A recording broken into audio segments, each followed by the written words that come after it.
Hey guys, Brady here, and welcome to the TBM 930 Cold and Dark Startup. It's cold.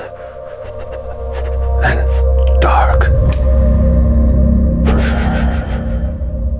Awesome airplane, and we're here on the ground, on the ramp at Jackson Hole, Wyoming, just because it's a beautiful airport. Now, let's pretend like we've already done our weight and balance. We already know how many pounds of fuel we need to get to where we're going, and we have calculated our diversion. So in the event of having to divert to a different airport, we have enough fuel on board. We've figured out our weight and balance. We've checked the weather, everything we needed to do to go do this flight, and we just want to start it up properly and go fly. So we're going to go over a lot of different things here. Very cool airplane. I really like this airplane. And so we're going to go over a lot, but I'm going to start up here. We're going to pretend like we've already done the inside inspection checklist. I'm skipping that just because that's more for real life purposes. For a simulator purposes, we can just start right at the before starting engine checklist. So that's where I'm starting, is at the before starting engine checklist.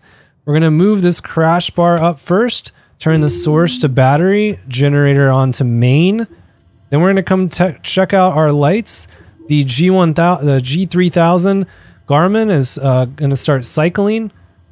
I think it actually starts up, initializes way faster in the simulator than it does in real life. We're going to hit this button over here to continue.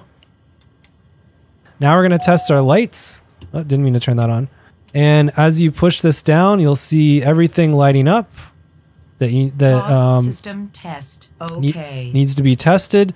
That includes this panel up here for your autopilot and all that, and this light and this light. Want to make sure all that's working, and our de-ice lights are working. Now we're going to test our landing gear light. Landing gear lights are working. And before we go any further, I just want to mention a turboprop. Very different systems on here with the turboprop. So starting with the torque is an indication of your propeller power output, of course. Then we're going to come down to the RPMs. That's your standard prop RPMs there. Then we have this NG. That's a gas generator rotation speed indication. And so it's like an indication of the power output of the engine. And a pilot's reference the NG speed to determine the engine power setting. It's kind of confusing. All you need to know is you need to know what numbers this should be at. You want to keep it in the green. You never want this to go into the red. And then with ITT, that's your inner turbine temperature. The temperature taken between the compressor turbine and free turbine by thermocouples and probes. It's extremely important because it indicates if an over temperature of the engine occurs. So very, very important. We also want to look at the CAS here. CAS means crew alerting system. That's where your alerts are going to be. And we have our volts here, which are 24, which is good because we want them to be 24 or over. That's what we need for a cold start in this airplane. Then we have our fuel quantity gauge as well, showing how much fuel we have on board. All right, and now we can continue. We're going to come back up here, turn the ignition to auto, which it is, and our auxiliary boost pump on. We're also going to make sure that the prop is clear, and this is where we would start our timer. Basically, we want to monitor these with the timer. So the TBM has a timer right here on the yoke. And so in real life, you would hit that timer. If we want the NG to be 30% before 30 seconds, 50% before 1 minute. So that's what you're timing with that timer. We'll pretend like we've started the timer. For some reason, that button does not actually work because this is where the timer is. And if you hit it, nothing happens. But it's totally fine. Now we're going to do the starter switch. Hold this button up for 2 seconds and then let go.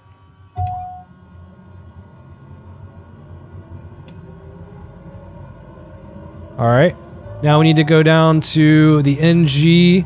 The monitor, it's already past 13, so we missed our checkpoint there. That's okay. We're gonna go to low idle for now. ITT's coming up, NG's coming up. We've got our timer on. It's got half the igniters inside burning. We want 30% before 30 seconds, which we got. And then at 52%, which it is now, we want to come over to flight idle. Okay, now it is at flight idle. At 52%, the TBM will introduce another set of igniters. And everything is looking really good now. We've got 545 degrees Celsius on our ITT, so that's nice and cool.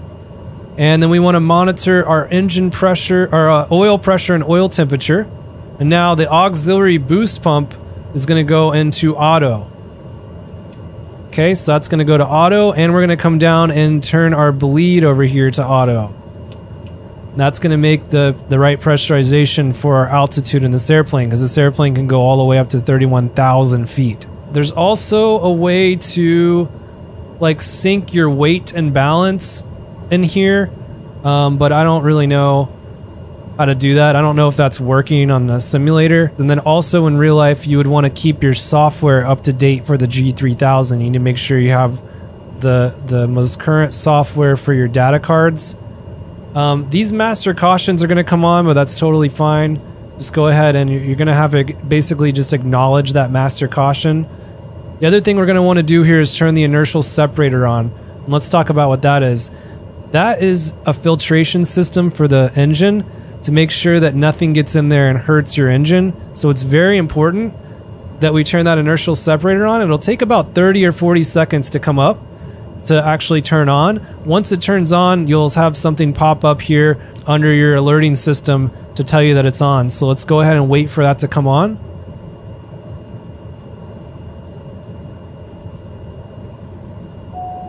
And there it is. Now all we have to do is acknowledge that master caution. Inertial separation is on. And that is going to remain on at all times when you're on the ground taxiing. It's used for takeoff in the event that there could be a bird strike. And then also any visual moisture whatsoever, the inertial separator will be on. So that includes being in a cloud, fog, anything like that. You don't want ice crystals damaging the engine. It's pretty much always on, except maybe when you're in clear air. The only byproduct of having the inertial separator on is you may get some reduced torque. So that's, you know, if you don't have it on, you're gonna have a little bit more torque. If you do turn it off when you're at cruising altitude in flight, very important to make sure that you turn it back on if you go into a cloud or if you're descending and landing. Now we're going to also talk about a couple things over here. You'll notice the trim. Now, why is there no indication next to it? It's because the indication's up here. So as I move this wheel, you'll see the trim indicator is actually right here. And so as you move that wheel, I don't know how well you can see it, but you can see that indication moving up and down. So the middle is your set to takeoff. You also have an aileron trim here too, as well. You feel like you need to use that in flight. Override fuel control. The red lever to the left of the throttle is a manual override if there's a fuel controller problem. So you can bypass that and put in fuel yourself if you want. But you need to be very careful not to over torque the engine. And about the first third of it, there's like a dead zone. So it shouldn't really start working until about here. And yeah, you just don't want to, you want to make sure you don't over torque the engine if you're going to be doing that manually. We also have our flaps over here. What else? We can talk about our pitot heat systems. If we feel like, we're going to be flying in icing conditions, I always have them on. You could turn your windshield de-ice on, airframe de-ice on, prop de-ice on. And then your ice light is actually just a light to help you see the wing. When you look out the window, you can see it better when it's dark. If I make it dark real quick and I turn on the ice light, there you go. It's helping us see how much icing is on the wing. Let's come up here, talk about lights on this airplane for a second. As you have your strobe light here, nav lights, pulse lights. If you're in the taxi setting and you have the pulse light on, it's pretty cool. It'll actually alternate the landing half of the lights on and off, so you get this flashing effect when taxiing. That's just a fancy lights when taxiing there. And when it's in landing configuration, obviously your landing lights will be fully on. I always taxi with the taxi light on, pulse light on, and nav lights and strobe can go on once you're about to take off. So you don't have to turn the strobe lights on before you taxi. Another thing I'd like to talk about is the fuel selector. You could put this to auto. I always put this on auto, and what's really cool about this airplane is it will automatically switch between tanks. It's like on a timer, and you'll see this. It will actually switch to the left tank and right tank automatically for you to balance out your tanks. You do have reversers down here too for the throttle if you want to use the reverse. However, if your runway's long enough, many times I've not needed to use it. So up to you whether you need to use that depending on the length of your runway and your situation. The AP and trim, you can have the trims working and the autopilot off, or you can have the autopilot and the electric trims all working. You do need to have this on, this switch flipped to on for your autopilot. You're not going to be able to engage the autopilot unless that switch is on. And then you have your ELT here, so that's your emergency locator transmitter. In the event of an emergency, in real life, you also have, the oxygen deploy here, and you'll see like the masks up there. Another thing that I'd like to mention that's in op is before we started up the airplane, there's actually a stick shaker and stall warning test that you can do here on the ceiling, and it will just make sure that the stall warning is working, and the yoke will actually shake for this airplane, like it vibrates, so you can feel it in your hands when you are stalling. And you've got your alternate static source here in case the other one freezes up. You can switch to the alternate static port valve if you need to.